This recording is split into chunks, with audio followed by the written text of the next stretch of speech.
You are listening to 3 Cents a Minute, an adult podcast for those that are 18 or older. If you're not 18, shut this the off. It's all about sex, sex, sex. Sex, sex, sex. It's all about sex, sex, sex. It's all about sex.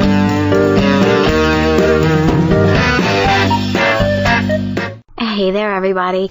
This is Kelly from 3 Cents a Minute, and I'm glad you are back today. So, oh my goodness. I listened to Maggie giving her discussion, her talk about orgasms. And what really struck me was when she started talking about having a cock in her mouth and how important it is not to bite down. And that actually reminded me of a news story that I had heard. Now, today, I wanted to tell you, because I can only be such a tease for just so long, I wanted to tell you my top 3 most interesting phone sex calls. But after listening to her podcast, I absolutely have to tell you this story first. And you can find this little news ditty anytime you want to. You just have to search for Google, type it in, blowjob, pancake, frying pan. Those 3 keywords should bring you right to this in some way, shape, or form. It's actually titled Tea Time Love Bite. And I love it. So if you're a lady out there listening, remember, don't bite down. And if you're a man out there listening, don't be cooking pancakes or doing anything near the stove or with hot objects when you're getting a blowjob, no matter how good it is. All right, so tea time love bite. A woman almost bit off her husband's cock as he cooked pancakes while she gave him a blowjob. In the heat of passion, he lost his grip on the pan and spilt some boiling oil down her naked back. She then clenched her teeth on his cock, and in agony, he bashed her on the head with the pan. I mean, really? That's just like a comedy of errors right there.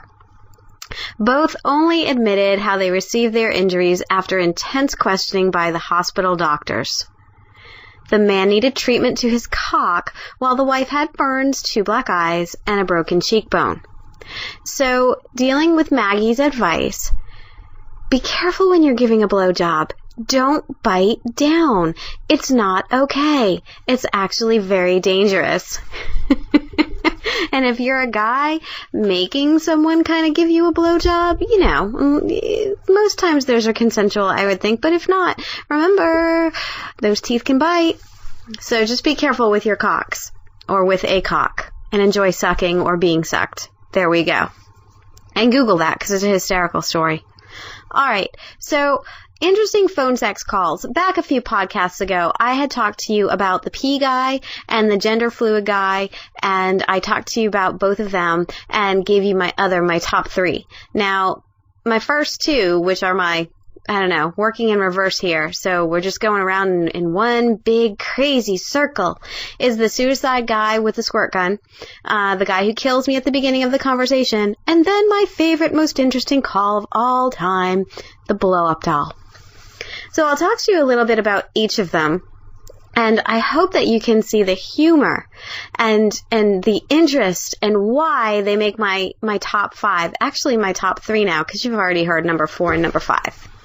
So starting right in with number 3, the suicide guy with the plastic gun. This was a winner. I was working an overnight, and at this company that I had worked for, you could do cam calls. Now, I had chosen not to be on camera. He didn't ask to be on camera, but he wanted to be watched. And it was a very elaborate scenario. He was naked. He had a 99-cent drugstore squirt gun filled with what I think must have been, that fake blood that you can get at Halloween, or maybe some food dye or something like that. Oh yeah. He had that in there. It was very interesting to look at. And so we start the call. And he says, this is your job. Okay. You have to be a cop. All right? So we're going to do a role play. This is cool. You have to be a cop and you have to talk me down. I'm a suicidal guy and I'm going to shoot myself. Okay? And basically, if I won, if I was able to successfully talk him down, he would not use the gun on himself to do the final deed. All right? However, a caveat to that call was that he could shoot himself in other places. Just as long as it wasn't a mortal wound, I would be successful on the call. I figured, all right, this will probably go for 15, 20 minutes. That's probably what he wants. He was hard as a rock and on camera, so I could see it all when he inflicted that mortal wound, right? So we go, and he is acting out some kind of scene like that you would see on TV in a movie on some strange CSI show, something like that. And he just was really into it. And I think that's what made it so interesting, was I had to be very professional, saying, sir, not the last resort, and all kinds of things that you would say, to someone. And he was like on this, oh yeah? Well, you think that I won't do it? Watch this. I'm going to shoot myself in the foot. Bang! And he squirts the squirt gun, and there's all this. I mean, it looked like Kool-Aid. Honestly, it did. But it looked like thick Kool-Aid. And it started kind of like running down his foot. See that? See what you made me do? And there were a couple of times. Now, we talked for, I want to say, a good 180 minutes, so 3 hours. And this was one of the longest calls that he had ever done. And he shot himself in the kneecaps. He shot himself just in a few places, all lower body. It was actually pretty fucking hysterical.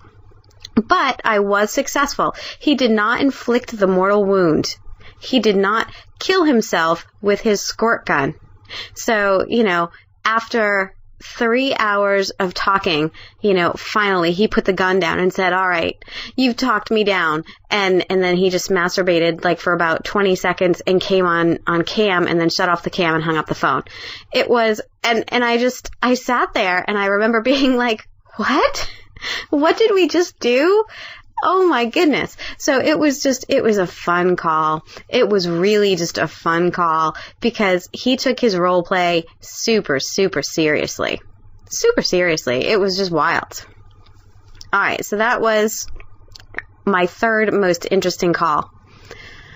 My second most interesting call, and Maggie had talked about this when she talked about her interesting calls as well, was being killed. Now, got on the phone with this guy, and in the beginning, it was just, hi, how are you? Lovely weather we're having, that kind of beginning chat that you have to kind of just establish what's going on. So he said, all right, so this is my fantasy. I want you to be dead. Okay. Would you like me to narrate it, what it's like being dead? No. I just want you to be dead. And I'm going to turn on my camera and show you what I'm going to do with you. Now, here's where it got interesting and why it ranks up there. Because right now it sounds kind of boring, right? I'm dead, I'm quiet, I'm not saying anything. That's pretty much what you're hearing. Just nothing. Nothing. That's what he was hearing. And basically, what he did was he put on his camera. It's interesting that my two of my top three were camera calls. And he was in his kitchen. And he said, now you've been killed, and now I'm going to cut you up. And it was really the perverse thing about it that made it so funny. And I had to mute my phone at that point because, well, one, I could do that because, I was dead and I wasn't supposed to make a sound. But he was cutting up a chicken. And the trash bag that he was going to put me in was a Ziploc bag that was filled with perhaps shake and bake. I don't know. But apparently it was chemicals to dissolve my bones and whatnot. So he finished up he was basically making dinner on the call. It was so funny. And I sat there watching and listening while he narrated this elaborate thing. He didn't even come. It was more just like it was like Julia Child gone bad. Something that you would see on the Food Network, like with just like the wrong soundtrack placed on it. You know, first you cut up the chicken into all its different parts, and then you place it in the bag inside the rub, and you rub the stuff on the chicken, and then you shake it up in the bag. You know, it's so good, and it's gonna just rest there and marinate, and then you're gonna cook it on the stove. He didn't do any cooking or anything. There was no cannibalism involved, but it was like Food Network gone bad for real. It just